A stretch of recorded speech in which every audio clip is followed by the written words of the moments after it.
the show, 100.5 FM in Vancouver, Co-op Radio. It's Conscious Living. I'm Tasha Simms here with Todd Ritchey. Yeah. And this is part 2. We were talking with Todd Ritchey last week. We were diving into how neuroscience helped heal dysfunctional patterns, helps you stop repeating painful behaviors. And it was all based on what really got me was a very powerful statement from Todd. He says, anything we do repeatedly, a behavior, an emotion, a substance, identity, or belief that causes pain to ourselves or another is an addiction. And there's something about that. I think the word addiction was just so powerful that I went, wow, like it landed in a new way that all these things we do and we struggle with, when you hear addiction, it begins to sort of broaden, or it certainly did for me, begin to broaden how I was responding to these things. So we dove in last week, and I suggest you go listen to part 1, which is available now as a podcast on www.consciousliving.radio.org. And now we're doing part 2, where we're going to dive into incorporating the use of psychedelics and what's happening in the therapeutic process, in the brain, the effectiveness of this approach, and also talking about a training that Todd has developed for people who are called to work in the field. So thanks for coming back, Todd. Yeah, my pleasure. I'm excited. Yeah. Let's do, because you say we're biochemically addicted to repeat certain unhelpful behaviors. Let's give people a small recap about that before we dive into how we're creating new pathways out of these painful states. Okay, without getting into the subtlety and nuance of it, another thing that I would say, and sort of just another way of saying it, would be we as humans never repeat a behavior that there's not some sort of payoff for.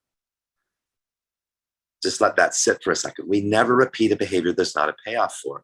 So okay, some behaviors clearly lead to pain. And I think this is the challenging thing is, okay, what's my payoff? You know, people say to me, what are you talking about? I'm depressed. What do you mean? Where's my payoff? And that's the thing. If you don't really realize that you're actually internally, subconsciously, not your fault, addicted to the endogenous neuropeptides, neurotransmitters, hormones, whatever you want to call it, stress hormones, so on and so forth, then you just don't understand what's compelling your behavior. It's kind of depressing a little bit at first. Sometimes people will say that to me, because you start to realize, geez, I thought I was conscious. I thought I was choosing my life. And in most cases, you're just not. You're a puppet to your biochemistry. And that means you're a puppet to your programming. That means you're a puppet to the modeling of your parents. And that means that all of this is biochemically reinforced. And so only until you realize not only that there are 1,000 different iterations in terms of pathways and choices that you could make for your life, that you also can learn to become the master of your body's biochemistry. And until you learn that and how your body's biochemistry is, unconsciously compelling you, do you ever ask yourself the question why you love something so much, or why you really dislike something so much? Well, there's physiological, biochemical reasons that reinforce those stories. And those things entrench more deeply. And over time, it would be the type of thing, well, I've loved it ever since I was, or I've hated it my whole entire life. But it doesn't even have to be the things you do. It could be something like, okay, I am an introvert. Are you really? Are you an introvert? Do you know that? Yeah, I know that. Like ever since I can remember. Okay, so if we explore your childhood and we talk to your grandparents, maybe, or people that knew you before your first big trauma, do you think you were an introvert then? Well, maybe you were. Maybe you were. But in most cases, people I deal with weren't. And so they had a trauma around being around people. I was just working with a guy yesterday, and he said in grade 1, I had to stand up and do a report. My teacher wouldn't let me go to the bathroom for a half an hour before that because we were all presenting our reports. And I peed my pants in front of the entire class. And so ever since then, being around people was terrifying, horrific, because they laughed at him. And so is he an introvert now? Well, he's got 50 or 48 years of sort of what looks like introversion because he has a trauma that had him change his story around that. Mm-hmm. So the real complex part is to understand, well, how can I get addicted to that? It's awful. How can I get addicted to that behavior? Okay, for at least one time, the behavior that I adopted, the behavior that I compensated with, that sort of whatever helped pull me out of my pain, the psyche establishes as critical for survival. Because when I'm in a trauma, my brain goes into a survival state. And then whatever it is, let's say the combination of the depth with which I am in survival, and then the speed and effectiveness with which whatever it is that then pulls me out of survival, the psyche and the brain say, oh, this is critical for survival. So if me then running away from people and avoiding people was the thing that pulled me out of survival, and then I felt safe because I was alone, right, then the brain says being away from people and being alone is critical for survival. Then that becomes a template, right, to influence the rest of my life experiences. So do shame. So that I love that. I love that you're giving us an example of something that people sort of randomly go, yeah, I'm an introvert, and tracking it that way. I think that's super helpful. Do one with shame, because that is a little more like, how is shame a survival? You know, it's a self kind of beating up of self. How can that fit the template here? Well, first you have to understand that everything that we do has been adopted and evolved to enhance the probability of survival. At least everything we did as hunter-gatherers for the last 10 million years as humans and pre-humans.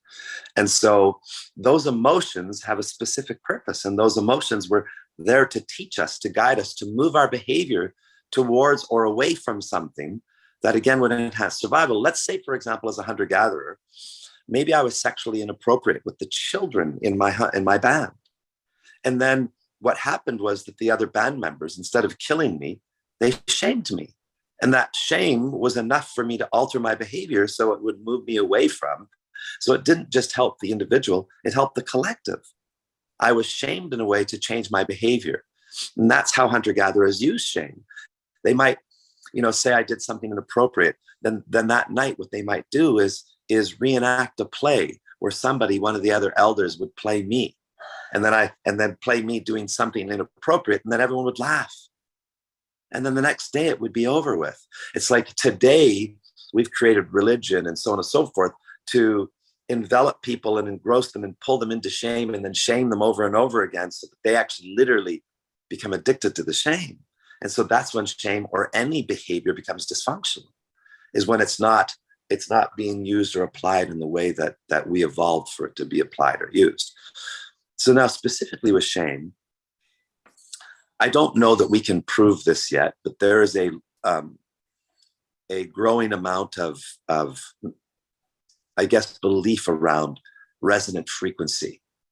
And that shame in a variety of different ways would be, out of any emotion that you could experience, the lowest resonant frequency.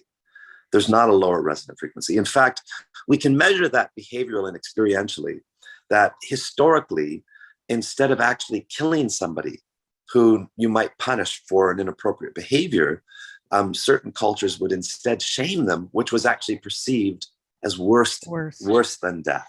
Mm. And so, well, there's something to that, because now if we actually are dealing with, let's say, determining the difference between somebody who's attention seeking versus somebody who has suicidal ideation versus somebody who's legitimately a suicide risk, well, one of the number one factors that we look for would be, some irreconcilable shame. So we would look at, unresolvable pain, and then we would look at feeling like a burden, and then we would look at unresolvable shame. And if somebody has all three of those, then we go, okay, we need to intervene. This is a real issue. So shame, in terms of what's happening physiologically, Dr. Candace Pert wrote a book on this, which is called Molecules of Emotion. I know it well. And so that shame, let's say, is connected to my deepest childhood trauma. And what the addiction persona, or this part of our ego that has us pursuing our pain, is it's looking for our most severe pain. And so out of all emotions, if it can have us move towards shame, that is the thing that triggers the release of the biggest amount of beta endorphin, because shame is the deepest emotional pain. And so we're actually really addicted to both the neuropeptide that elicits the experience of shame, and then also the beta endorphin, which is our body's painkiller. So it's in response to the depth of pain that these beta endorphins are being released. That's right. Okay. So then it would lower the feeling of shame. And how do we then become addicted? Oh, I see. Okay. Right. So you're going, you would, no, to keep going in the circle there. Cause honestly, I'm skipping off. So if the beta endorphins are being released, it would lower the feeling of shame. Why would you then want to perpetuate it? Yeah, because what happens is the beta endorphin is an opioid. And as an opioid, that means it's an internal version of pure heroin. And that pure heroin binds with receptor sites, or that if those endorphins bind with receptor sites, just like if you were a heroin addict. And so what happens is it builds a tolerance in the body. And so the addicted part of you is searching for more pain, because the only way I can get the large doses of the beta endorphin is by creating the most imaginable pain. And this is tragedy. This is tragic. Okay. We've got to dive into what we can do to break this, interrupt this cycle. And before you introduced psychedelics, I know you were doing this work even then. What was it that you saw in terms of the models that were being used that kind of perpetuated you creating a different kind of model that you thought would be more effective? Let's start there. Oh boy, that is a fantastic question. Okay, so I started as an interventionist, and the models of intervention that I was taught, I was horrified by. Like, just intuitively, fundamentally, I felt like this can't be right. Where the model of treatment that I was taught was to shame somebody, was to coerce somebody, was to humiliate them, was to force them at the potential threat of losing the last people that love them. Right. And to coerce them against what they thought was their will into doing something they had no interest in doing. And I thought, how is this working? Well, the truth is it wasn't. Yes, you could force somebody to go to a treatment program, and then to double down on the counterproductive effects of it, sadly, because I think so much of this is well-intended, just misguided. Well, they would be forced into a treatment program that was fundamentally a disease-based model, that was basically telling people that you were diseased for the rest of your life, that you had to identify with this disease, you had to take ownership of the disease, you had to claim that you were an addict or an alcoholic or a gambling addict or whatever your disease was, and you had to ascribe an identity that attached to yourself that felt obviously very dark and shameful. And then there was no cure. You were powerless. For the rest of your life, you had to deal with this. And then to do that, you had to do a variety of different things. So because you were powerless. And so, well, I don't know if we talked about this last week, but I think we did. There's this, instead of talking about all the brain science, what I had to do is sort of distill this complex kind of brain mechanism down into sort of working axioms and philosophies that sort of made sense and reinforced physiologically what we believe was happening in the brain, but also create a language that people could speak. And so one of the things that we say is the truth will set you free. And another thing that we say is that belief leads to behavior, creates a reality. And in science, we still have to say that again, slower. Yeah, belief leads unavoidably and inexorably to behavior to support your belief, of course. And that over time, that behavior and belief will manifest the vast majority of your reality and your experience. Now, of course, we leave room for entropy, for chaos, for randomness. Yeah. And, you know, in spirituality, we don't even know if we leave room for that. There's people that believe we create all of it, even the chaos, even the pain. But that's another rabbit hole that we don't have the time to go down. And so, yeah, it's a perplexing thing. You know, I get into this business and I start to see fundamentally that it goes against nature. Like when you learn this mechanism, what you realize is that we are positive reinforcement machines. When we do something that serves survival, we get a beautiful biochemical reward. When we eat food that's healthy for us, we feel rewarded and satiated and healthy and happy. When we have sex with somebody that we love and it's healthy, we feel these beautiful feelings. When we connect with friends, when we connect with nature, like all of these things are biochemically reinforced to feel good, not to punish somebody to change a behavior, to reward them for the behavior that serves them best. And so our whole society was built on punishing people instead of rewarding people. And so you could say that the entire process is backwards. Well, and again, using the same means that created the problem to try to fix the problem is insane. Like it just doesn't make sense. So I get that. Yeah. So where did you go then? You had that realization. You went, this must be a better way. Yes. So where did I go then? Is I spent the next, and this is going to sound really bizarre and maybe, I don't know, irresponsible, but I spent the next, say, week to 10 days developing my own model of intervention, which was based on first empathy and understanding.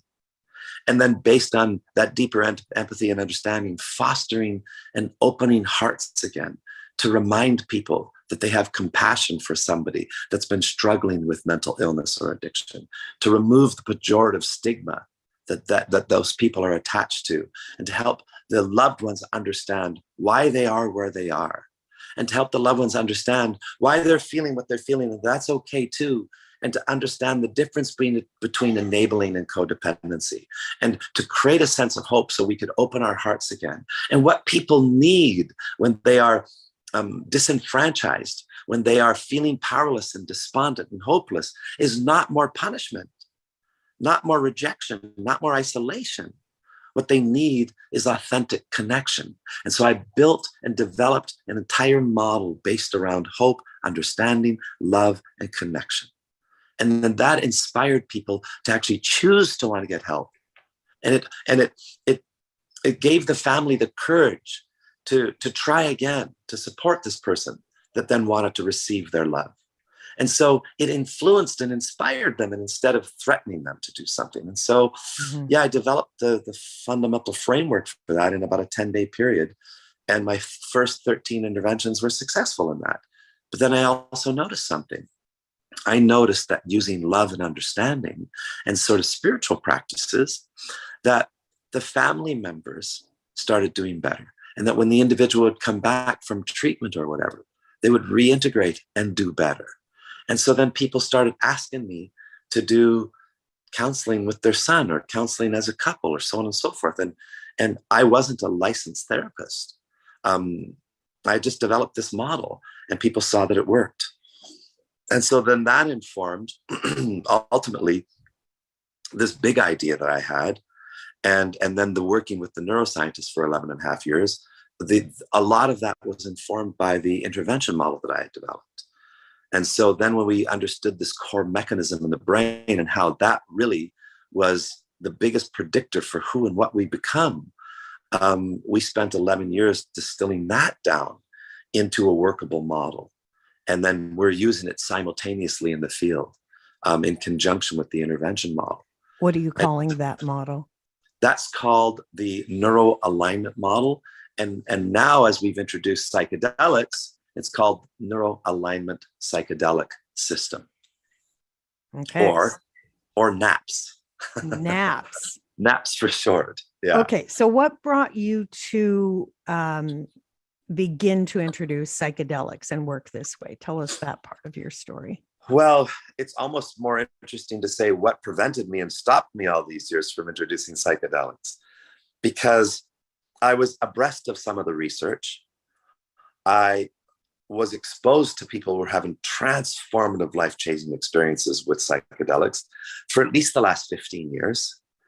And I could only say that it must have been my ego and my attachment to the model as a standalone therapeutic intervention that was transformative in every way imaginable. And so it was more like, I don't need you, plant medicine. I've got what I believe to be the most powerful healing model on the planet. And I would just have to say, it was maybe straight arrogance or grandiosity, and there's a part of me that feels bad for that. And I apologize for that. But then I also just trust that, well, here I am now. And so let's say 4.5 years ago, after a preponderance of the evidence started to. Well, give us some of the evidence for those who don't know it. What is the scientific basis for advocating for psychedelic experiences? What's happening in the brain and what's happening in terms of everything we've been talking about, which is breaking that repetitive cycle of behaviors that is painful. Beautiful. Yeah. So what's happening? Well, first, what influenced me is the work of some top research institutions. Let's just say it seems like the best of which was led by Johns Hopkins University, and just 15 years, I think like 19 years now, they've been sort of renaissanced and reintroduced the study and the research around psychedelics. And whether it's psilocybin or ultimately now some research going on with DMT and also many other types of psychedelic medicines, the results are clear. The results are clear that pathology, neuroses, mental illness, addiction cessation, that all of these things are experiencing about approximately a 70% efficacy. 70%. Like, we've never had anything close to that. Like, it's just the fact that the whole world hasn't just stopped doing what they're doing and just focused completely on the research and then the healthy introduction of plant medicine in almost every field. And they're doing it now. And as they apply the research to the next form of dysfunction, to the next pathology, the results are similar. They're getting some next level results, next level efficacy. And so, you don't have to take my word for it. You literally can do a Google search and you can go to Research Institute after the next throughout Europe, throughout the world, throughout South America, that are all doing this research. And there is a consensus that there seems to be, in the vast majority of cases, no contraindications, no side effect whatsoever in most cases where you work with plant medicine. Specifically, let's say the medicine I work with the most is psilocybin. So that's magic mushrooms.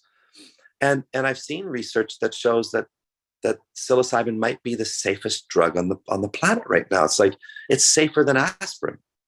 And so, my God, I mean, in terms of risk reward, to be able to offer a 70% efficacy with that level of safety, we've just never had that.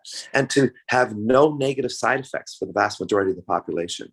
And so there are some caveats to that, some qualifiers, which is, if an individual has schizophrenia or have a strong family history of schizophrenia, maybe the predominant modality would say it's not for you. I'm not sure that I agree with that. I think there just needs to be more preparation in terms of the interpretive process. But what there is evidence is that the psychedelics may actually trigger more random bouts of what you might call psychosis or hallucinations, and they can show up more often. Now, in certain situations, I can actually prepare people who are dealing with psychosis and who are also struggling with schizophrenia to be able to tell the truth between the difference between their psychotic episodes and acquire an ability to discern the difference between truth and reality, or fantasy and reality. Well, if you can tell the difference between fantasy and reality, if you have the ability to experience and feel and then tell truth, then it won't matter what sort of experience you're having in most cases, because you will be able to discern that experience. And as long as you can put it in a box of truth or falsity, you'll be able to respond in a way that won't hurt you. In fact, what we try and teach people to do, and this is complex, is to use the psychosis, to use the dysfunction in a very specific way related to their traumas, related to their personality and experience, where the specific psychosis and the experience will actually lead them closer to truth of who and what they are. And what we also believe is that, and this might seem like a gross oversimplification, but that this old biblical saying, some version of the truth will set you free. We believe that about almost all forms of mental illness, that if a person over time learns how to acquire the ability to connect to their senses, to connect to their emotions in the present moment, and to connect to their cognitive processes in a way that they can discern truth and falsity, they actually have the ability to tell the truth, then we say they can't continue to stay mentally ill. They'll lose and overcome their psychosis, their mental illness of any form. And even if they haven't mastered completely what is reality and what is truth, the simple fact that you're questioning your perception is a sign of health, because our perception varies and it's so subjective. It's not an absolute truth. So just this ability to stretch that way creates a healthier human being, where it doesn't, knock you flat. If you realize your perception's off, you just go, oh yeah, okay, I'm human. And so you can choose a different perception. So it's, yeah, I love what you're saying. You also use the words healthy introduction to plant medicine. What is a healthy introduction? We've got a lot of people microdosing. We've got people Googling, really. They're on Dr. Google going, what do I do? How do I try it? How do I experiment? So what would you advocate as a healthy introduction to plant medicine? Well, first of all, it's remarkable to find something that literally might be a panacea. That you used to be considered the snake oil salesman if you would say anything like that. So it treats this and it treats that, and it treats this and it treats that. And it just so happens that psychedelics appear to do that. And so you might just run off, just go running off into the wilderness and say, well, I can treat people with psychedelics. It's the medicine that's doing the work. And so anybody and their mother can willy-nilly just start becoming some sort of a shaman or some sort of a psychedelic practitioner. And so I say the healthy and safe introduction to psychedelics. Well, because you better be sufficiently prepared, because there are inherent risks, even if inherent in the properties of the medicine, it seems to then lend people a better opportunity or lead them towards truth, which is the thing that ultimately is setting people free from their pathology. If you can't interpret it, if you have a negative experience or a bad trip per se, well, you're very vulnerable, actually, because the plant medicine, it metaphorically, we say it sort of fractures you. It fractures the psyche. Well, fracturing is what happens during our traumas. We get fractured. Okay, that's not a good or a bad thing. In fact, it's a benign thing. It's not the fracture and the trauma that determines our functionality or our dysfunction. The fracturing is just a potentiation. It's the thing that sort of prepares us, and the depth and severity of that fracture will determine, either for better or for worse, the amount of healing and reclamation and remembering of who and what I authentically am, or the depth of recreating or perpetuating dysfunction and trauma. So it's an opportunity, and you're at a crossroads. And what is helpful to facilitate a healthy healing versus re-traumatizing? What's the specific key elements?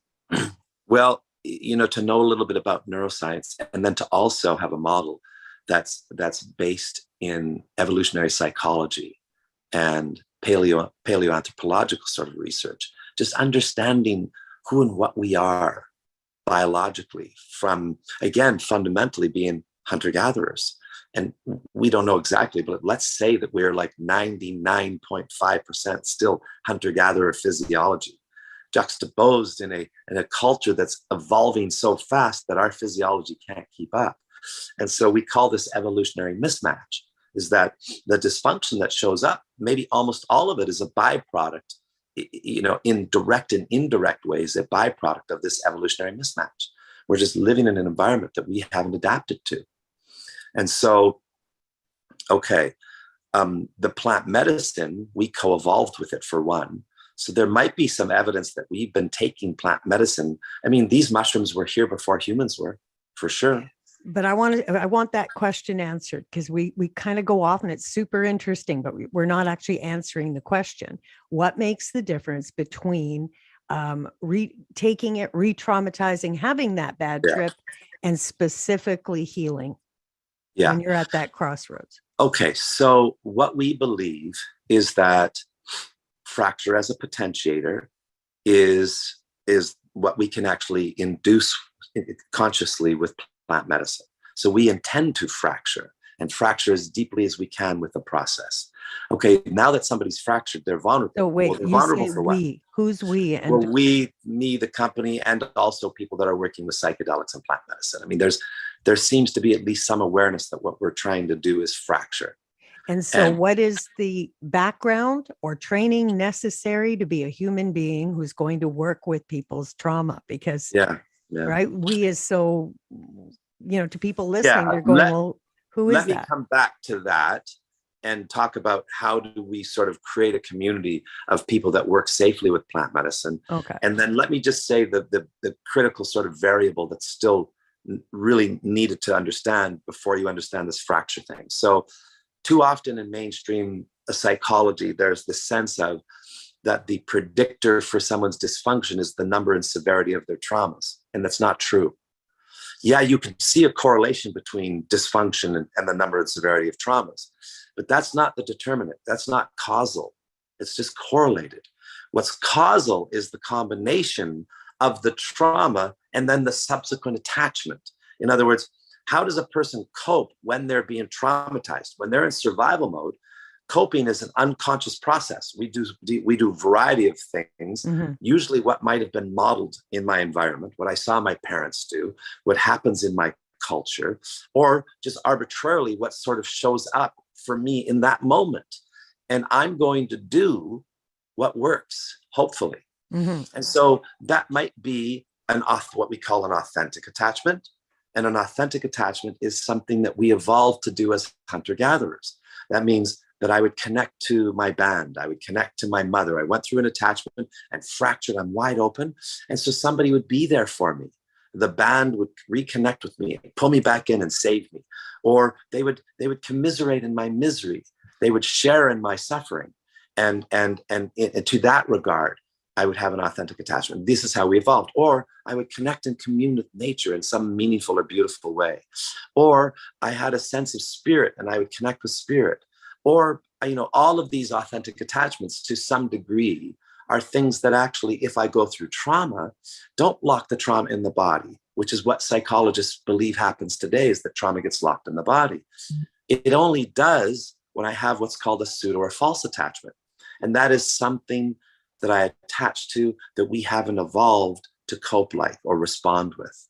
And so those are more modern attachments. And maybe that would be a substance that I attach to. Maybe it would be a dysfunctional behavior pattern where I isolate, which you couldn't do as a hunter-gatherer. If you isolated, you would die. And so maybe it would be to false belief systems, so on and so forth. Fundamentally, what we believe is that when we attach authentically, not only do we not lock in the trauma into the body, we don't become addicted to the specific neuropeptides that we call source pain addiction, to the emotions and feelings of that trauma. We don't get addicted to those. We don't get addicted to the compensatory behavior that pulled me out of survival mode as a response to the fracture or the trauma. We don't get addicted to that. And then we don't get addicted to the narrative or the story or the identity that often comes in conjunction with these types of traumas. And so let me give you an example of that. Let's say something happened to me as a child, and maybe I was physically or sexually abused. And maybe during that abuse, it was by a man who was a family member. And so my story was that, just let's say, if I can't trust an uncle, then I can't trust any man. And then that's what I attached to. So maybe I attached to hiding in my room, going underneath my bed, reading comic books, and saying I can't trust men, period. And so those are all different types of attachments. And as long as I attach to those, because they're false attachments, they're not based on truth, those attachments, not only do they lock into my body and become a part of the addictive process, but then they also trap the trauma in my body. They also keep the emotions and the physiological response, the activated body response, trapped into the body. And so it's such a profound and important difference between what we call a pseudo-addictive attachment or an authentic attachment. So take that person into the present day. They're 40 years old and they're in therapy. And now let's present a healthy attachment versus that pseudo attachment that you just described. And so this is why it helps to introduce plant medicine, because what we believe this person needs to do, and what seems to be the most effective way, it's almost like we have to refracture that fracture. We actually need to reactivate the brain and the psyche. We need to fracture that person all the way back to the deepest fracture that happened typically in their innocence, when they were their most vulnerable, as a sort of true self version of them, as an innocent, naive child. And to the degree that we can actually use plant medicine or any other, say, reverse trauma, rites of passage process, that we can fracture the psyche as deeply as possible, intentionally, and then prepare the environment for a different attachment afterwards. Prepare the environment that would change the story. This new attachment, this new belief, this new experience could then eradicate the old attachment, which might have been isolation. It might have been drugs or alcohol. It might have been washing my hands 100 times a day. But whatever it was that pulled me out of that survival mode before, I can actually rewrite the script physiologically, biochemically, and intellectually and cognitively. So are you saying that when you're recreating this trauma, you're creating the same state in the brain, but also the body that the person experienced when the trauma occurred? Yes. And then you create a new experience in that present moment that is healthier. And what would that be with let's say a therapist, or like, what's the difference between that and transference or codependency? Like, what's a healthy attachment? So a healthy with attachment, a human being. A healthy attachment would be first. So we've identified what we call the 24 authentic attachments. There's probably more than that. And there's some of them that are certainly more potent and more helpful and more healing, and some a little less so. And all of those would be things that hunter-gatherers would have attached to during, after their traumas. And so this is in our operating hardware. This is what we have evolved to attach to. Well, what it seems is that there's all of these attachments, and I've mentioned some of them before, but the most important attachment of all seems to be truth. Now that gets tricky because there's subjectivity around truth. Right. But then at least we can agree that there's some universal truths. Let's say universal truth would be that the sun rises and sets. Well, is that the truth? No, not really. The sun is stationary, and the earth revolves, and it appears that the sun rises and sets, but that doesn't really matter. We still experience the truth as the sun rises and sets. Okay. We could also say a universal truth would be that love seems to serve us more than hate. There's a lot of obvious things that we could say are universal truths. Truths around sort of Newtonian physics. We can accept these as sort of experiences that we live. So if we can attach to truth, that's the most powerful and important attachment of all, because what I said before was the truth will set you free. And I mean that related to every type of pathology. And to the degree that a person can attach to truth, then is the degree that they can tell truth and experience truth as a template.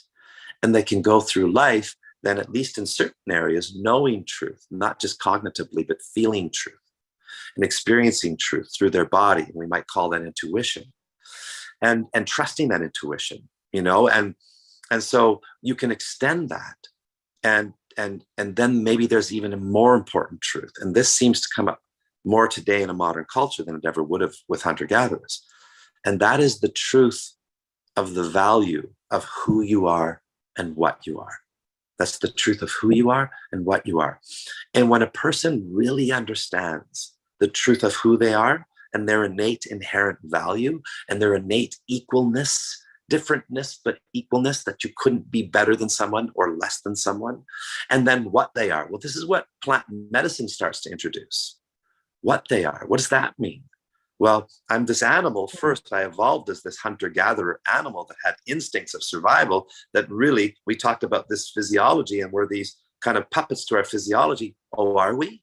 Until we choose to become conscious and awake and start to transcend the animal version of us.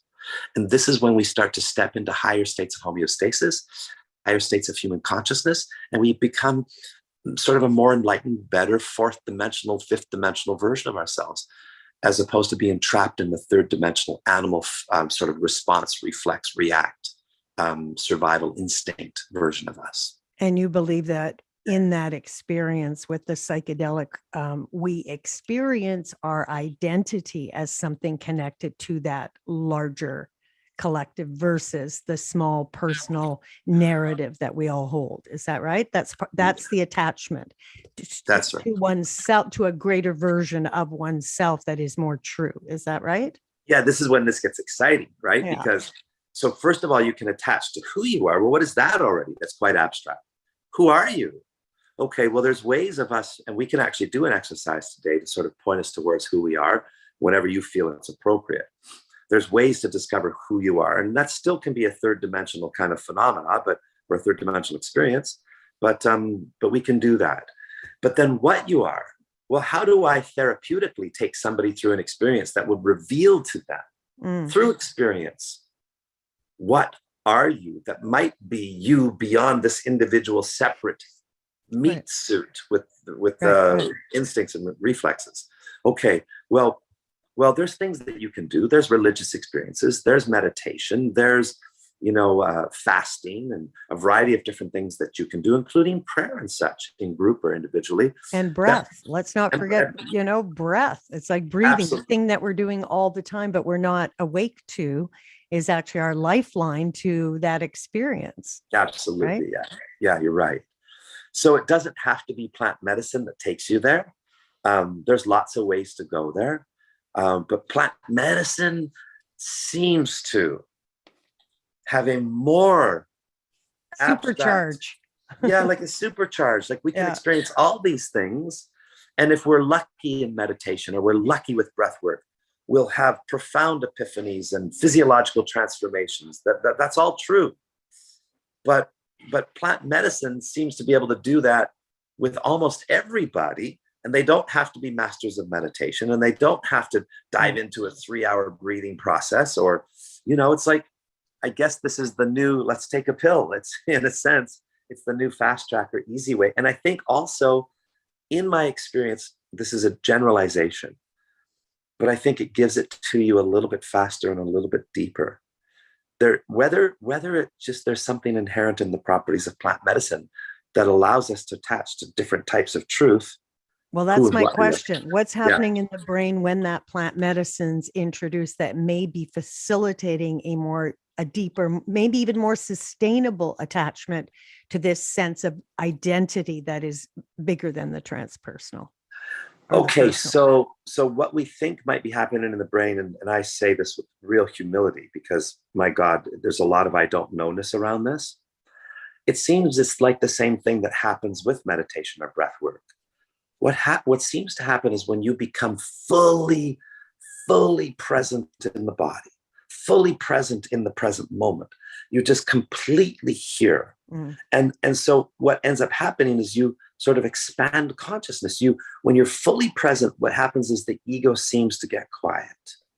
And a part of the brain, let's say that it's the left hemisphere of the brain, or let's say it's subcortical portions of the brain. We don't really know for sure. I hear different representations in different models. But what's happening in the brain is that part that's noisy, that part that's the critic, that part that is having you addicted and pursuing your pain, that part that tells you you're worthless, shuts up. And then it's almost like you release a genie from a bottle. And you, the true you, starts to transcend the limitations of the body. And you interpret yourself as vibration, as connected. There's this sense that comes with it, this knowing, this wisdom, this remembering that comes with it.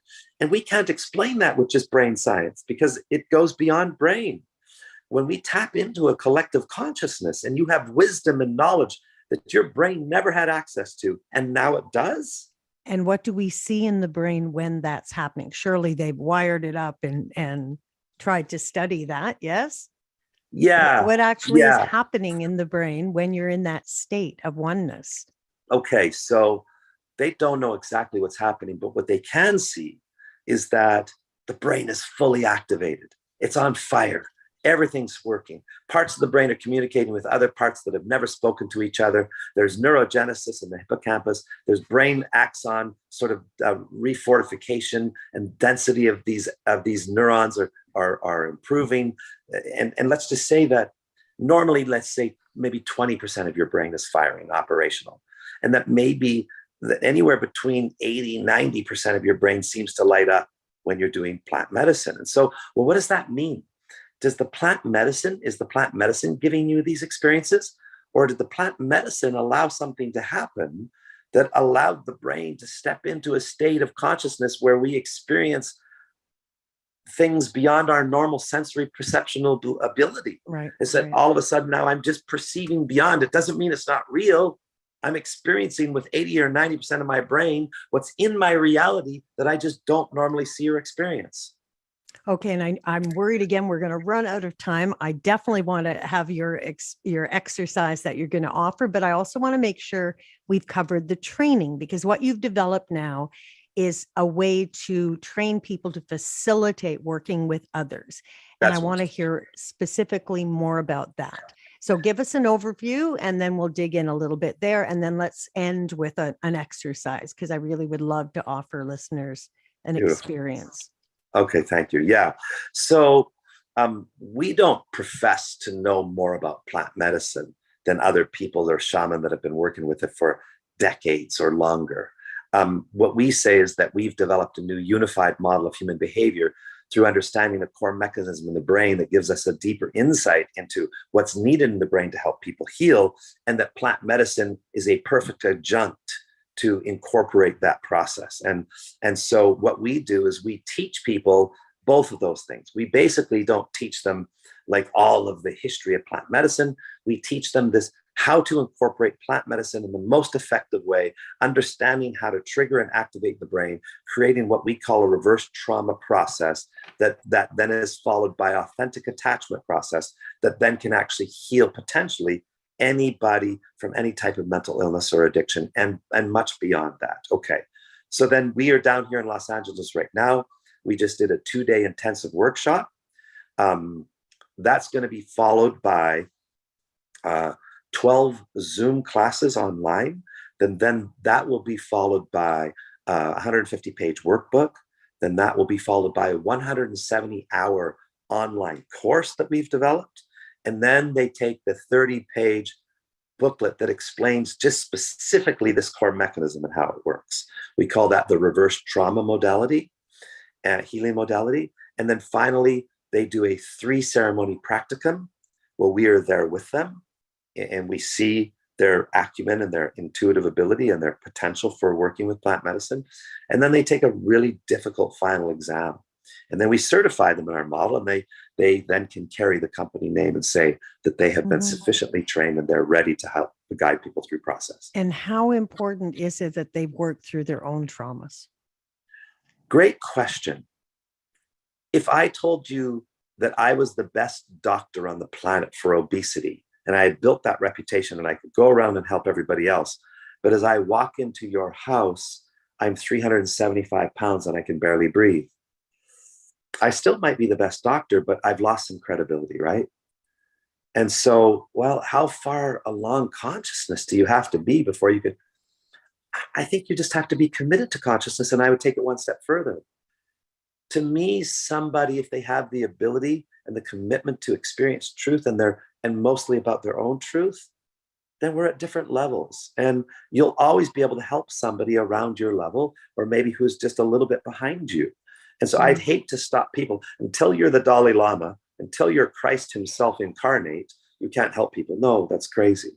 But should you be? But people need to be actively working, because as soon as you have a person who says, I'm done, to me, that's the warning sign. It's like, if you're not doing your own work and you're advocating for other people to do it, there's something off. Yeah, and it will hurt the people you work with because they won't believe in you, right? Right. And so if you don't have faith in the person you're working with, then you don't have faith in their process. And then, it can actually be definitely more counterproductive than productive. And do you have a screening process, or can anybody take your program? That's a really good question.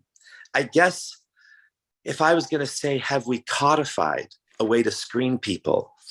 Not really, because we want every person to believe that they can raise their consciousness and start caring about the planet and other people. But as you go through the certification process, sure, things are going to be revealed or exposed where there's no way we would partner with you. There's no way we would certify you. So you're really comfortable saying that there are people we can't certify, like you've got a criteria. That's important, right? To give your credibility to the work you're doing is to make sure anybody with that certification you stand behind and go, that's right. I know this person's ethically aware and in integrity. That's right. Yeah. And so you've got that. Yeah. So Tasha, we do lots around ethics. Yeah. Because whenever you have a power differential and you have somebody in a position of such potential power, they're in a position of such potential abuse. Yeah. And if you get a whiff of somebody who is unaware, number one, that's okay. We can make you become aware. But who's comfortable or has a history of abusing power, yeah, you're done with us. And if we find out after the fact, then we will revoke the certification. Awesome. Absolutely. Yeah. and you have to that. So yeah, there's these inherent risks that you take when you're teaching people this. And so maybe the biggest thing is same thing with the Hippocratic Oath. We first have to work with our students and say, first do no harm. First do no harm. So even if when you weigh risk reward, if there's the potential that you actually might be able to save somebody, you might be able to turn their life around. Well, you have to also look at that person and the facilitator and say, well, might you do more harm than you do good? And if you might do more harm, we don't do it. Okay. I know we're almost out of time again. So this exercise, what have you got in mind? Good. I'll give it to people and they can kind of do it after do it at home. Okay. Yeah, do it at home. It'll be like homework. So normally what I would do is get everybody to sort of close their eyes and envision themselves up in their brain, in their consciousness, somewhere where they feel themselves typically. And then I would lower them into their heart and they would feel their consciousness come from their brain all the way down. They would follow it down their throat and into their chest and settle right in the middle of their heart. And then from that place of an awareness where you have consciousness in your heart, the seed of real wisdom, the seed of real love and truth, the seed of real presence, we say from that place, I want you to feel, not think, but feel, what are the 8 things that your heart is calling for? What does it want more than anything in the world, more than anything in the universe? Then I would tell people to keep that to 1 or 2 word answers. As you pop back up into your thoughts and back up into your head, remind yourself to create that link between brain and heart and slide back down into your heart and feel those answers.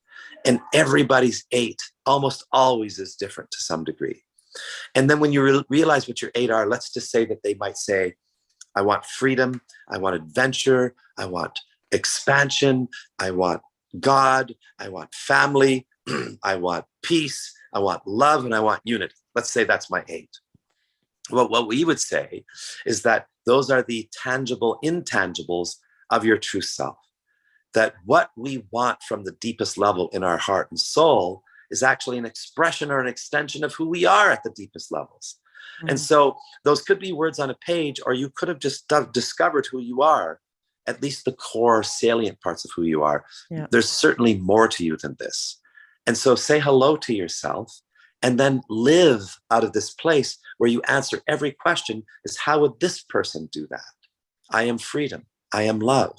Mm-hmm. And that there's no excuse ever not to be who you authentically are. And this is what plant medicine reveals anyways, the who and what you are. Awesome. I love that. And the other thing I love is that it's instantaneous. Like you're not, this is how you know you're in your head is you'll go mulling, what do I want? No, it's like, boom, it's right there. You take a breath. It's right there. It's right there. And to trust that unfolding as it happens, you'll get your 8. And then, as you say, it's your life's work to be in alignment with that truth of you. Yes. I love that. Okay. So yeah, our time's up again. It's been a real pleasure. This interview, of course, is going to air on Wednesday, 6 to 7 p.m. on 100.5 FM. Also available as a podcast, www.consciouslivingradio.org.